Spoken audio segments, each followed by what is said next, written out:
Mm. Evening, Um, welcome to this superb hangout. We had a little technical hitch there, but we're well rocking now. So come on, guys, let's introduce yourselves. Johan, we can start with you. Yes, hello, hello. Nice to be here again. What do you want me to say? I'm not so Well, used to we could introduce just all myself. say hello, tour de rôle. Just we're big enough to just say hello. Yeah, hello. Nice to be here. Yeah, yeah, Okay, yeah. right. Well, today we're going to talk about meta stories. If you're not, we're all going to discuss meta stories and what a meta story is and how we get on with it. And I think Satya has just been on this amazing retreat, meditating retreat. Can perhaps give us a little insight onto her meditation and see how that can perhaps help us in our meta stories. mhm. Kat, I heard you talking about meditation there. I had something else going in my ear. So were you talking to me? Were you talking to me? I just this is yeah, It's the spirits talking. So they talk to all the time. yeah, Yes, I was just interested to know because you do a lot of meditating and that yeah. kind of stuff. Does this kind of help you in your meta stories? Well, I have to admit that first of all, I don't really know what the definition of a meta story is. I know that it's part of Stuart Lichtman's book. I know that it's got something to do with what we tell ourselves, the stories we tell ourselves. So maybe if someone could explain, first of all, what a meta story is, then maybe I could answer your question, Kat. Sorry. No, it's a very good point. Sorry, it's true. Well, I'll have a quick go, and then who's talking double then? So if anyway, meta story is something that you write down. It's a story you write in a certain way using certain words, certain time frames. For example, you can't say I will be. You should say I should have by such a date. This, that, and the other Mhm. happened to me, and you write your story, and you write it so that, for example, in 10 days I will have flowers on my desk or whatever it might be. So you have to visualize initially how you will feel when the flowers are on your desk, what sort of flowers you would like, in what vase you would like. So I'm just saying that because I've just Yeah. had flowers put on my desk. So, right. And so you start with the end in mind, you visualize what you want, precisely how you want it, what the flowers smell like, what they feel like, the feelings you will have every time you look at the flowers, and this is all so that you're already there, as it were. So you really take yourself there. To have a new house, maybe you go to where you want your house to be, and then you just visualize it and you take note. So you write your little story, and once you have your little story, you then have to write it out. Have to, it's a big, that's what is um, suggested, minimum of 100 times in the shortest frame word as possible. Um, and then so you write it out 100 times as quickly as you can. So if you can like block the day to just write it, write it, write it, write it, write it, write it. And then your subconscious will work on it while you are doing your everyday activities, as it were. So it's a way of already having something that you're aiming to get. And I think that that's my take on it anyway, and that's how Mm, it's sort of worked for me. Tarek, you yeah. had something to add there? See, Tarek. Please feel free to chip in every time you have something to add. Don't hesitate. I think we're big enough to, because Okay, you're all written maybe down I for have me as something to say. success by. Or Good, should I good. say Yep. something? Yeah. No. Well, it started at anything. It started something doubled when I started, so I did hear you double. I didn't realize it was on my part. I thought it was on our part, so I was a little confused there. But so we sorted out. But anyhow, with this meta story, what I learned is that you have a story that you almost you remember that you were successful. You maybe were not fully successful. Something went wrong, but then the thing that Stuart Eastman, as I understood it, say that you rewrite the story as you want it to be, but you take some part that is true now, and then you take some part that is true in the future. But the thing is to make it, and I think that is the hard challenge, to make it so it's not too big goals, so it's unbelievable for your conscious and unconscious also. So make it smooth, the shift to make the story work. I have worked with the story very intensive for a short period of time, and then I gave up because I didn't see any results, and I had other things that split my mind. I got distracted, so now I think I should go back again when we talk about it and change it a bit, because it's something in the story that maybe it's not. It should talk to you. That I think Stuart says in this book. Yeah. Yeah. The goal should be, as far as you're concerned, that's my take on it. It's got to be unreachable. Thank you. Yes, unreachable, but you can feel yourself there. For example, I have to have a house in 2 months in Bordeaux. Well, I'm seeing myself. For me, that is, if I go about it in a normal way, it's unreachable. It's if you think about the normal person doing it, it's not feasible. It's not really. You're just dreaming. Okay, honey, let's just get your feet back on the earth. You might move in 3 months. You might possibly find your house, and then in 6 months, and then blah blah blah. So it has to be something that is for you. Way up there that you're really reaching for. But it can be reached, but you're reaching for the moon. And or the stars, you might get the moon. But if you reach for the moon, then you won't really get anywhere.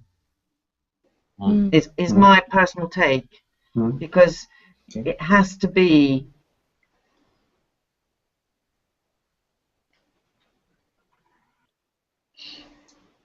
Yeah. Did Kat just freeze? Yeah, she seems to have gone. Yeah, she's dropped out. Yeah.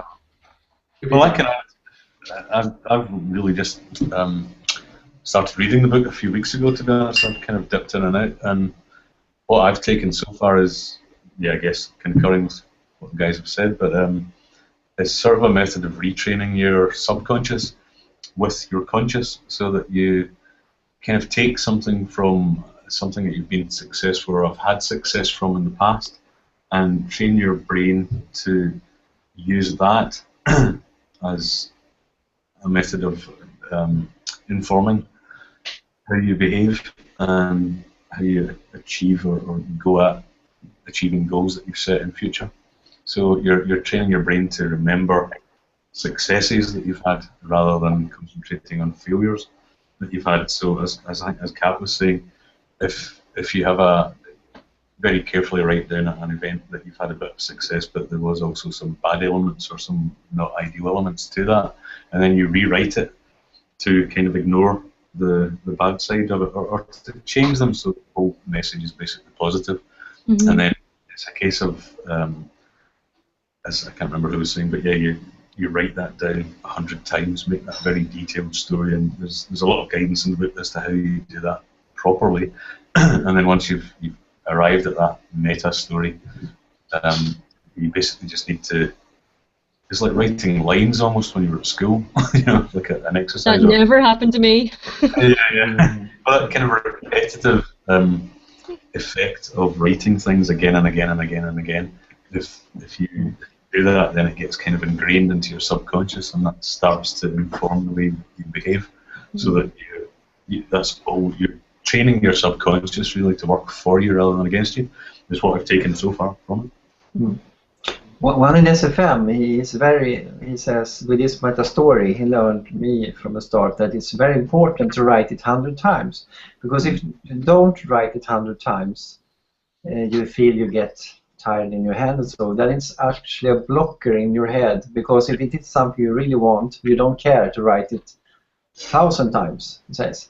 So if you come over that barrier, then it's right for you. But if you cannot write it 100 times, that's something you need to change in the story.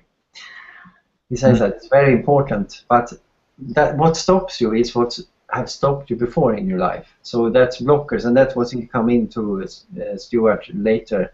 And he also talks about these 4 different parts of the brain. They got more in alignment when you writing. So it's something really fascinating that happened. And he also takes an example when you want to lose weight, but you also are hungry and want to eat. There's a conflict, and you get more aligned, so you don't. So you reach your goal. Yeah, that was come from my. Yeah, I agree. It's about your subconscious. It's about training your subconscious. Yeah, I think that's the most important thing. It's our it's our unconscious beliefs that we need to change what's happening within ourselves before we can change what's happening outside in the world. We need to change what's happening sort of inside. That's that's how I interpret it. Yeah. And it's different parts. So I think the first thing what we need to do on the meta stories is to start being grateful. I think that's the most important thing. We have to start being grateful. As soon as we start being grateful, then we're sort of opening a path for other things, for better things to happen. Yeah. And really, a half an hour or an hour is not justice on this subject. We can talk about this hours and hours, because I think there's so much important stuff that can come into this.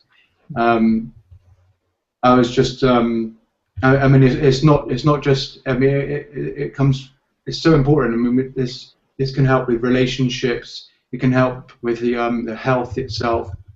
You can have meta stories for all sorts of things. It doesn't just help us in a business sense. It helps us as developing ourselves. It's there's a lot to this, and just programming your brain to concentrate on your subconscious and training your subconscious is the key. When we talk about repeating ourselves 100 times, writing down lines 100 times, is just training your unconscious to believe what we want to achieve. That's how I say it. I've read a book called The Secret. I guess people are familiar with it. There's a film about it as well, and it seems quite similar. And I think it was there that I read that your subconscious doesn't know the difference between so-called reality and what's just in your head. So that if you can start retraining your subconscious and reprogramming it, then whatever your subconscious is believing will actually manifest in the outside world. Is that the kind of thing, Kieran? That's definitely it. Absolutely, yeah. And I think, okay, Stuart Lichtman, that's a proven. His methods of doing it are very. They seem like the proven method, but other people like Napoleon Hill is very similar take on it with just slightly different kind of methods. And is it? I read in the introduction of Stuart Lichtman's book, and he had a very scientific approach to it. Like he trained in one of the top institutes in America as an engineer. Yeah. And then he went and he applied his approach to engineering to this kind of stuff that we're talking about now. Is that right? Yeah, I reckon. Yes, it rings a bell. It's actually kind of similar to some sort of Eastern stuff as well. Like Tantrism is very similar to that, where you know, these kind of mystics way back used to do things like train themselves to use words that contain the letter T for a day or week or whatever, and they did that in various ways that they sort of did that. But it's all about just that harnessing the power of the subconscious. And yeah, Stuart Lichtman, as you say, took a very scientific approach to that. He looked at that, and with some other research, he actually borrowed a lot of the stuff from a scientist who had done a lot of studies on the subject, and he kind of tailored it into almost like a sort of corporate training sort of thing, where you use it to train corporate executives and so on, how to harness their subconscious to achieve better results. But it's all kind of interlinked with lots of different philosophies, meditations and so on. But as you say, just organised into this, condensing it into the 4 parts of the brain that control how you actually behave and influence what you actually are able to achieve or not in your life, I think. Yeah, well, definitely. I mean, that comes back to mind limitations, and it's how we're limited by our thoughts, isn't it? And I know Bob Proctor. He recommends a book by Price Pritchard called U Square, and this is all about ridding your mind limitations. Basically, you can do it. And when we write it out, I'm so happy and grateful is how we start our meta stories.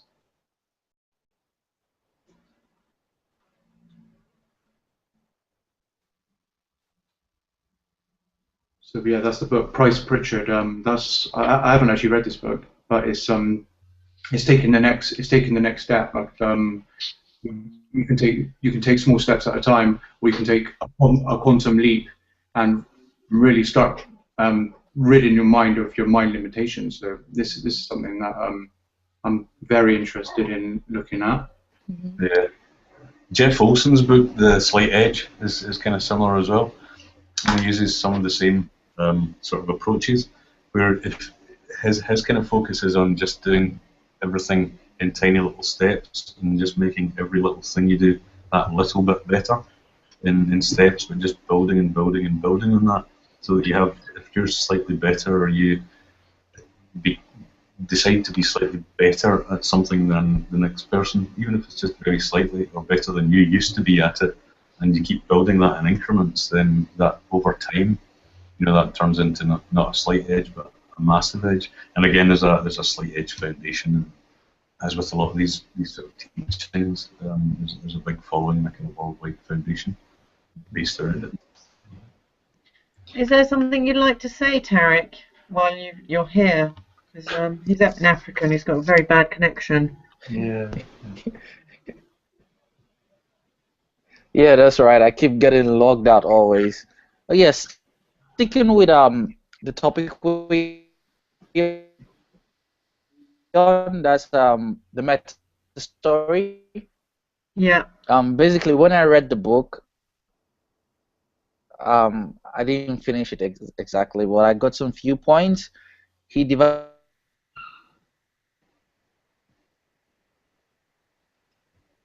I can't hear Tarek. And other people hear Tarek? No. Tarek. Yeah, I got the audio with the book, and it's true. There are several phases, and Johan was quite right when he was saying you start at the beginning by locking in these sensations, because as you have to already imagine yourself having attained the position where you're wanting to get to, or whether it be your business go up or having flowers on your desk or whatever it might be, there are certain, you have to feel this, and it has to be a very emotional, something very emotional, because he took, as you were all saying, stuff from NASA, and where the scientists were doing experiments with the astronauts, and they realized that the body didn't actually have to be physically doing something for the mind to have the same electronic results, as it were, to make this a bit more coherent. They then took this onto the Olympic teams, for example, and they made them, they've got all the electrodes everywhere on their heads, and they made them do their course, whatever it might be, if it was hurdle jumping or the 100 meters or whatever this person was supposed to be doing in the Olympics.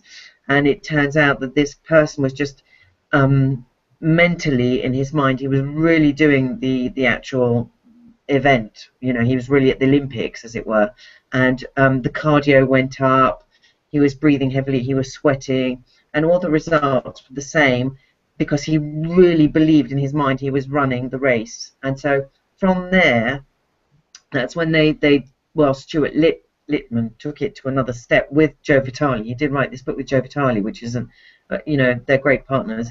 But because that you had the emotions linked to, throughout the books, he makes you grab these emotions, he brings them down. So yes, he takes you to something that you did really good, you won a prize, or you won at the sports day, whatever it might be. How did you feel? Do you remember that? Grab that emotion, lock it in somewhere in your body, and then when you're writing your meta story, put that emotion into your meta story to make it real for you. So that is however that works for you, and everyone's emotions will be their own, and which is why he tries to take you through the book and have your emotions. And I remember there was the audio, and so I religiously, I'm very scientific, so I go from A to Z from a book, and I finished the book, and then there was the audio that came in with it. And I must admit, when I did the audio, I won't say it because it'll just ruin it if I tell you what the audio does, but the audio was so powerful. It is, it really does bring the emotion, it just poof, wow. And it's very, very strong. And a lot of people get the book without the audio, or it comes without, or they don't know about it, whatever. And I think that the audio helped me anyway, as far as I was concerned. It really sort of helped me hone in on the emotions. And I'd like to thank you all very much, because I had to do a little bit of research for this, and so I started rewriting my meta stories. And since then, it's just things are happening that are just so out of this world. And the audio comes. I think you could buy the book either at $49, and it was just the book, and then it was $79 with the audio, or something like that, from memory, because this was, I don't know, 4 or 5 years ago now, or maybe not. I don't know. It feels like ages, but I do remember last time someone bought the book, they were sending me, I'll go and look there. I couldn't see the audio, so maybe they took the audio out because it was too strong, But it is true, and it is something very emotional. And I don't know about you, Satya, but I've just started meditating every day. And they bring in they always say to you, when you try and think of gratitude and everything, they say to you, think of really emotionally be present in that particular moment, to make it happen even more, which means, for me anyway, it makes it a lot easier. Perhaps I'm mentally more ready, etc. But I'm a very emotional being, so as soon as I talk about emotions, I can hone in on that. If you have to be just straight faced like this, I get a bit lost. So I hope that's a bit clearer. It's absolutely fascinating, Kat, to hear about your experience of it. The kind of meditation I do it's different. We're not working with the subconscious at all. Any changes that happen to the subconscious happen as a byproduct of the practice. So we just don't go into the subconscious at all. It's a different kind of a practice on a different level. So I wouldn't be able to draw any parallels with them, but I just would love to hear if anybody has used the meta stories and has had a result. I had a result of using what I'd learned in The Secret, where I lost my passport in the forest in India 3 or 4 years ago. And it was about 2 days before I actually realized it's gone. It's not in my room, and it's not in someone else's house. So I had a big story about where I had to phone the embassy in Delhi and arrange for a new passport, and my mother had to fax a copy of my birth certificate, and just lots of hassle about trying to get a new passport sorted. But to cut a very long story short, a friend of mine encouraged me to imagine having the passport back in my hand. So I did that. I imagined the size of it, the colour. I pictured all the stamps that I'd collected over the years, the little dog-eared corners. I pictured myself flicking through the pages one by one and feeling, the difference between the feel of the cover of the passport and then the pages themselves. And I just tried to imagine it using as many of my senses that I could, like the smell of it, the feel of it, the look of it, and even the sound of it whenever you flick the pages over, you know, just what you've been saying, Johan and Kat, about having as much detail as possible. And anyway, I'd arranged for a taxi to take me to Delhi, which was a 12-hour journey, and literally 1 minute before the taxi arrived to pick me up off the side of the road, a scooter drove up with a Japanese lady who I know on the back of the scooter. She'd been out for a walk that day, and she took a different route from that which she normally takes, and she happened to walk past a pile of rubbish, noticed that there was a money belt there, picked it up, looked inside, and discovered my passport and other stuff inside there. And she went to where I was staying, but I'd already left, so she came down the side of the road, and as it happened, the taxi was an hour late coming to pick me up, so that was the only reason that I was still there. So literally 1 minute before the taxi came, she came up on the back of a scooter, my hero, with my passport, which she found 2 days after I lost it, 20 minutes away from where I'd lost it.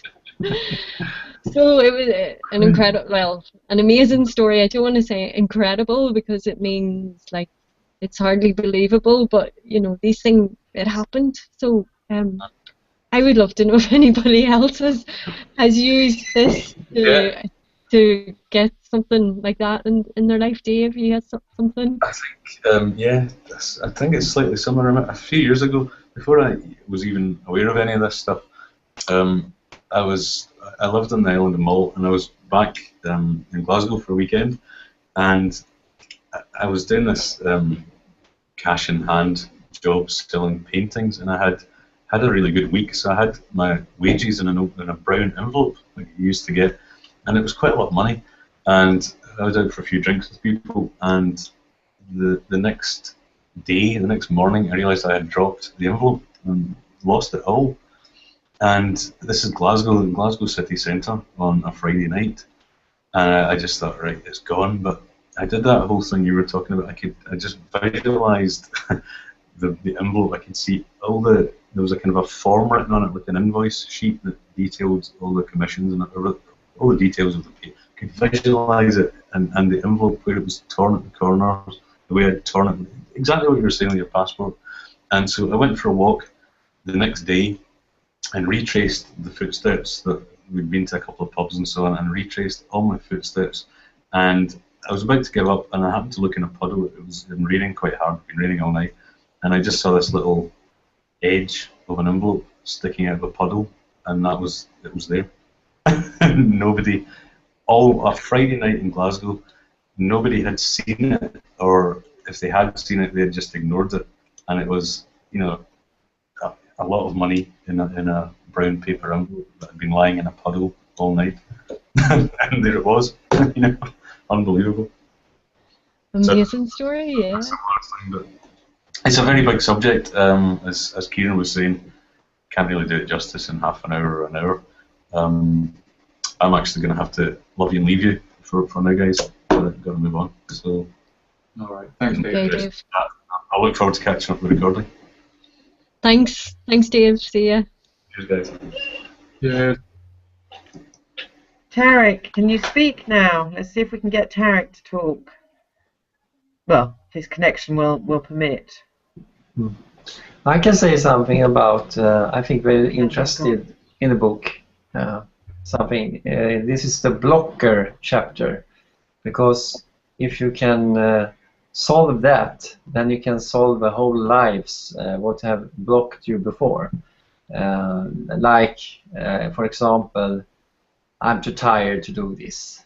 There's no meaning to do this meta story.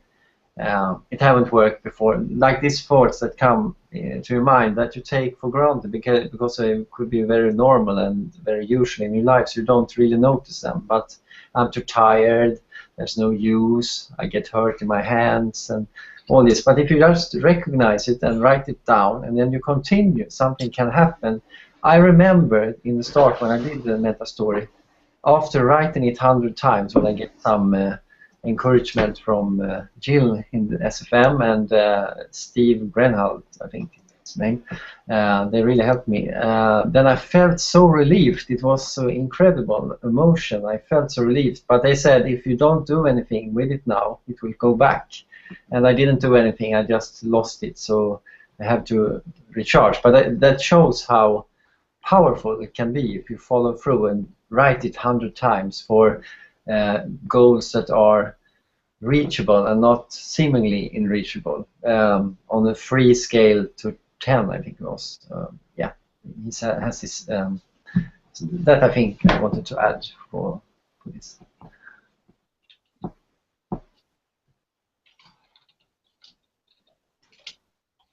With the blocker. Yeah. That's really, yeah. That's really cool. Johan, Kieran, have you any experience of something happening because of using visualizations and meta stories? Well, it's a little bit like, I haven't got an amazing story like you have, where you found something really, really important that you know really couldn't bear to lose. Before I realised about the mind's the power of the meta stories, I often visualise friends who I haven't seen for many years, and they come to my mind. I'd think of them, and it was like they'd come to my mind without even thinking about it. It's like if I tried to think of them, it wouldn't be the same. But if they just person's name would pop into my mind, and then I would visualize that person, then almost guaranteed, and this happened quite a few times now, I've seen that person in the next week, or the next couple of weeks. I've seen that actual person, and I haven't seen them for years. And all of a sudden, then I actually see that person in the next couple of weeks, and it's blown me away why this is. Have any of you guys had that? Have you thought of someone or visualized someone, and then you've seen them in the next couple of weeks or in the next couple of days? Because I couldn't understand what the heck was going on, but I think this actually puts some kind of explanation on what was happening. Yeah, that kind of thing often happens, or someone will call you that you haven't seen in ages, like they come into your head the previous day or something, and suddenly you'll get a phone call from them. Yeah. Yeah. It's beyond coincidence. I mean, it can happen. You can understand it might happen once or twice, but when it happens, like this has happened many times now, and it's like, this can't be coincidence. This is there's definitely some kind of there's some kind of theory behind this, and I think I'm pretty sure this does explain what was happening. I mean, you visualize someone, and you're thinking of someone, you're putting out that thought into the universe, and they're it goes back to the meta stories. When you're asking, you're believing, and then you're receiving. Yeah. Yeah. I have one more thing, actually. I have one thing I remember now, very special. When I started with Transcendental Meditation 1989, I did do it for 1 year, and then I wasn't that I had not so much motivation, so I stopped after 1 year.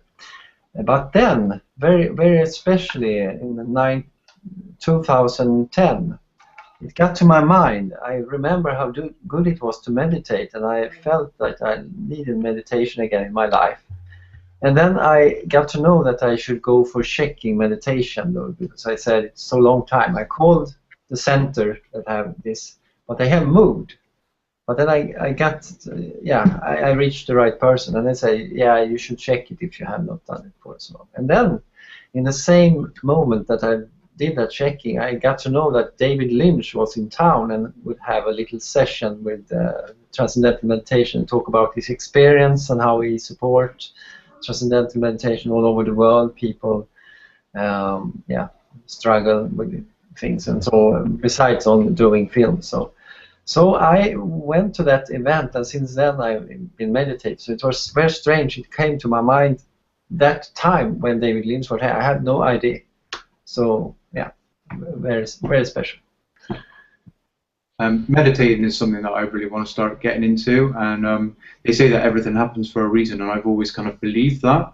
And the other week I had a job, one of the plumbing jobs that I got, and it was through a friend, funnily enough. And the chap is he's a really nice guy. He's and he's right into meditation, and he's lending me his audio books that he's been using, that he uses. He's got a couple of different techniques, so I'm really interested in getting these audio books from him.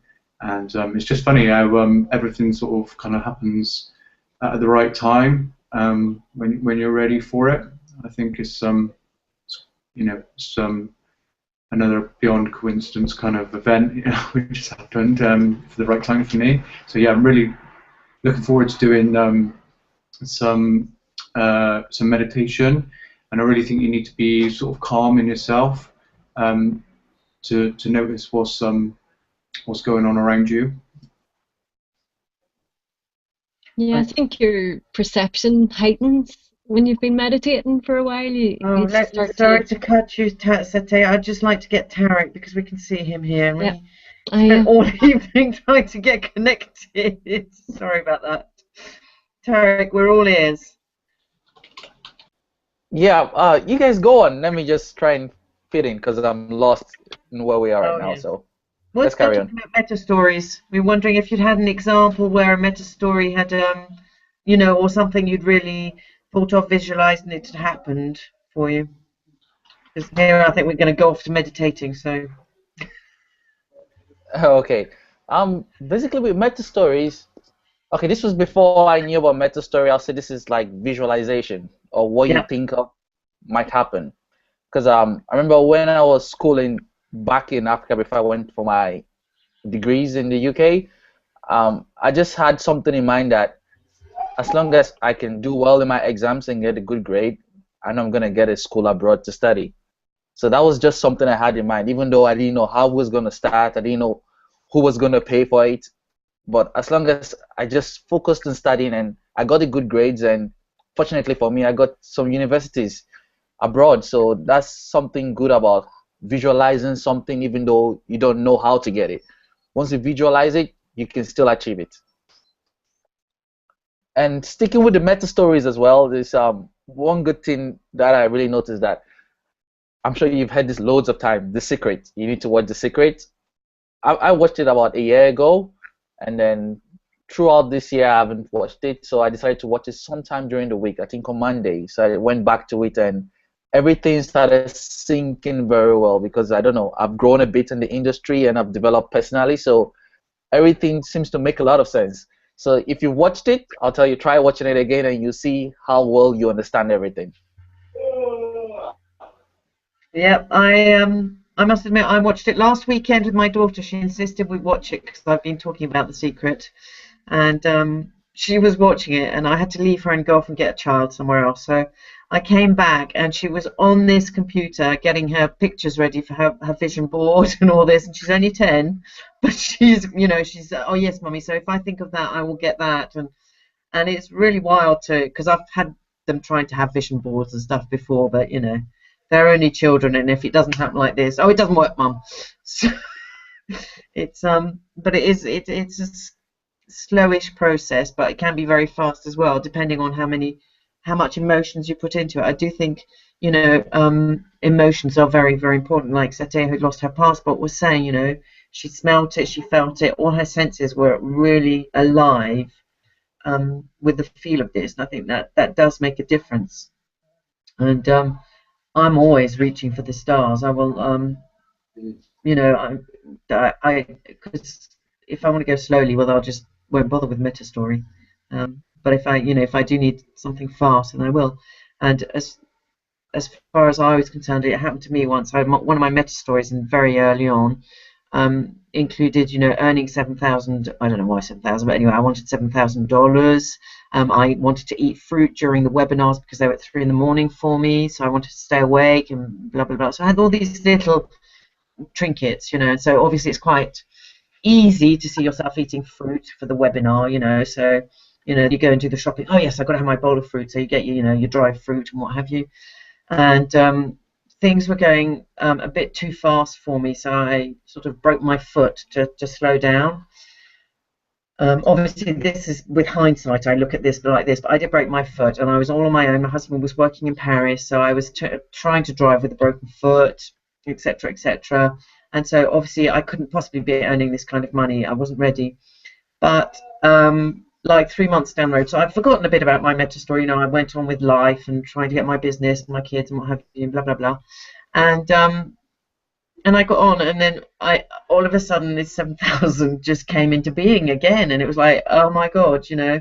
And sometimes, you know, things do happen, and you have to be ready, you know, because it's like some people who win the lottery, you know, they will win a lot of money sometimes, and they're just not ready for it, and it's too scary for work, and so they just, you know, become more broke than they were before as a sort of punishment. But I thought it was quite befitting that, you know, I broke my foot to stop my stride, as it were. I thought that was very well. Anyway, this went on in my head for a couple of, you know, many years, months, whatever. I can't remember now. But anyway, but so you know, I do ask for the stars, but you know, you have to be ready to receive the stars also when they befall upon you. And going back to what you were saying, Kieran, when you think of someone, this person just appears, or you know, out of the blue, you bump into them at the supermarket or whatever, whereas you know you haven't seen them in years. I tend to believe that we're all we're just made of energy, really. We're all atoms, etc. And so that when you say, oh, you just visualize this person. In fact, as far as I'm concerned, it's like, you know, you're plugging into that particular, you know, energy level, frequency, and the only personal response at that energy is this particular person maybe you met, and that's why you visualize them, you know, already, and then they will just appear because you've branched into that particular energy level, like turning a light on in this particular room. You know, why did I turn that light over there as opposed to this one? Or but that's you know, my take on it. I'm very much into the energy levels and stuff like that. But I agree. Yeah. Well, the universe is made up of energy, so it makes sense. Yeah. But yeah, all this is fascinating. We could talk about this till the cows come home, as far as I'm concerned.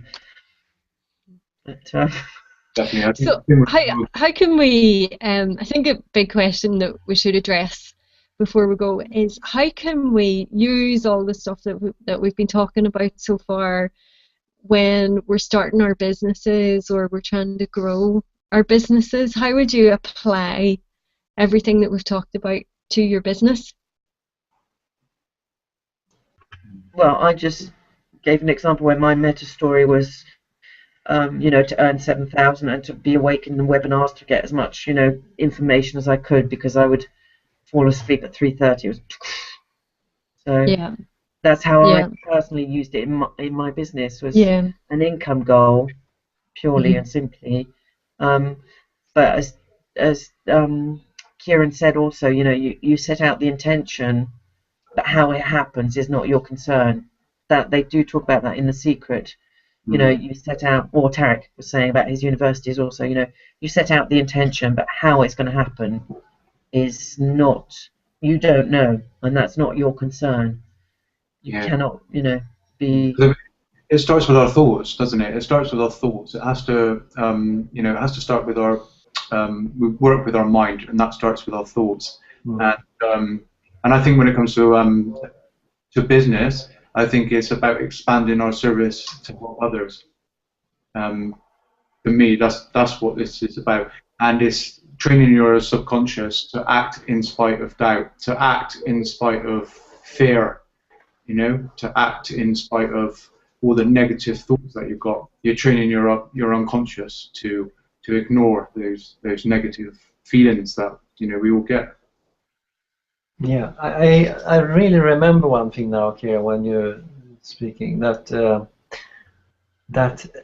with the meta story, one really fantastic thing that explains in the book, Stuart, is that he says you have a circle, and in that circle you have a triangle, I think you call it. And he says, how long can you focus on this triangle?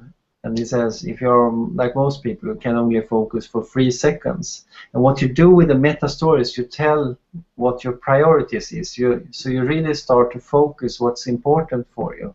Otherwise, you struggle. I should do that. I should that. But it comes automatically when you do the meta story.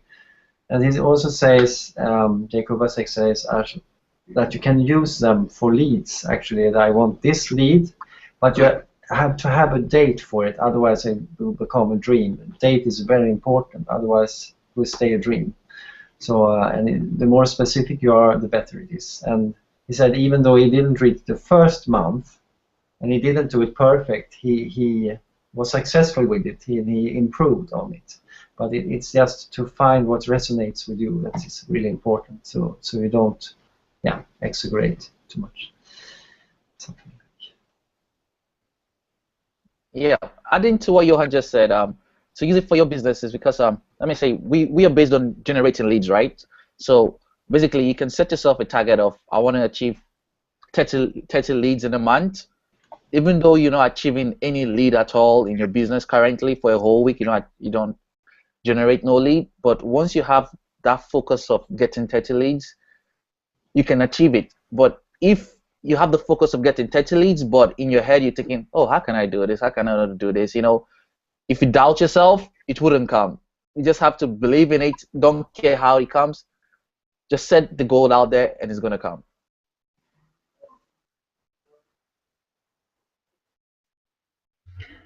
It is going to come, but you have to be working towards that goal. You can't just say, I'm going to get 30 leads and not do any marketing, okay? It's just that, you might have your doubts. I know that's what you meant. I just wanted to make sure everyone was on the same wavelength there because, I'm just going to set 30 leads and I'm going to go off and, to the beach. It's not going to, really happen. But whereas before you were doing the same things and you didn't have this intention and it wasn't happening, now, you've got the intention, but the work is still the same. The leads will come.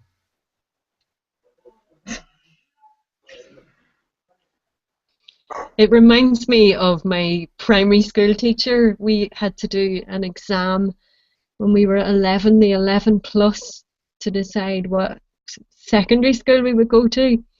And she was a bit of a witch, this lady. Not a good witch, by the way. And but she used to tell us it was a Catholic school, so prayer was encouraged. But she used to tell us God only helps those who help themselves. So there's no point praying that you're going to do well in your exam. You have to do your studying. Yeah. So you have to do your marketing if you want to get your leads.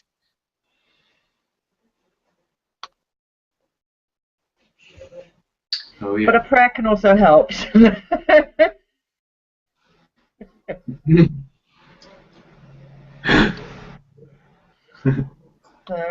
Yeah, I think we've had a good round table there of how it helps. How would you use it, Satya, in your business?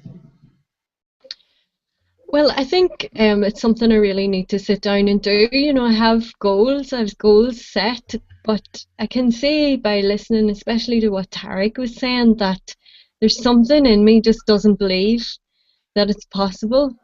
Like today, yesterday I started doing a translation job, and for me, translation is so easy because I've been doing it for 12 years, and I can do this thing of picking a date when a retreat finishes, and that's the next day is the day I'm going to have to go back to work. And it's happened so often that I'll have no emails for the whole period that I'm on retreat from any of my clients, but the day that I make myself available for work just by intention, even without telling them, the emails will start coming in. So I guess because I believe that I can get translation work, that's why it works. So I just have to start believing more strongly that my marketing efforts are going to work better. I'm going to work with that. I'm going to test that, see how that goes. Well, yeah, this is This is relating to it's not your marketing's going to work better. You mustn't have any doubts in that, and that you will always have those sort of doubts. But you have to date your goal, as Yes. they've all said. Date your goal and have a goal. And it's not my marketing will work better. That's, I think, one of the if you read the book and you really, nitty gritty, the wording is very precise, and you can't say, "Oh, I'll make my marketing better," because that is not a what in your marketing is not good. You're not being very precise. Okay. You're very general. And so, your marketing, I think, is pretty good. You're doing what everybody else is doing, from what I can see. I mean, I haven't sat down and discussed this with you, but you seem to be doing what everyone else is doing. So you need to have that just going to keep going. But what you need to do, well, it's just a suggestion anyway, is say, right, at the end of the week, I want 3 leads. And believe, and you see yourself at the end of the week. Oh yeah, look, I got 2 leads today, and 1 lead will come Saturday or whatever it is. But you have to feel it. You have to already be there. And okay, you can ask for 3 leads because you might not be doing whatever. I don't know what you're doing, but if you say, well, I'm just going to up my marketing a little bit, say maybe do 2 videos a day as opposed to just the 1, for example. I don't know. And then you say, well, at the end of this week, I want 10 leads, and believe that these 10 leads will come. And just picture these leads. You give them names. You see where they're going to come from, which country, and that's something I used to play with. As I meditated, they make you go, well, you go around the world and you give love to the world. And I would say, I want to leave from this country and from that country, and I'd be like in a plane, in my own sphere, picking out my stuff like that. So you have to be very clear on your goal and be sure that you can do it. It doesn't matter whether you believe or not. You just know it's going to happen, and you have not an inkling of a doubt. And then belief doesn't matter so much, because it'll come. Do you think focusing on right now is important as well as being happy, and is as important as being happy and enjoying what we're doing? Do you think? Sorry, I missed that. Focusing on the now, focusing on right now. Do you think that's just as important as being happy in what we're doing, and enjoying and having fun in what we're doing? I think that is very, very important. But what is your goal? Where is your goal? You can enjoy the journey, as long as, if you've got a goal. If say your goal is, I don't know, I want to have. Again, we can say 10 leads at the end of the week. You won't have to change your marketing, but as far as if you can be happy, then of course it's going to add to it, because you will be bringing in even more energy into it. So the more energy you can give into it, the better it is. I think that the important thing is, anyway, from what I can gather, is that you have to believe it's already there. Be, do, have. And I think in The Secret, they have this little boy who, he wants a bicycle, and he's seeing everyone on a bicycle, and it's not coming for him.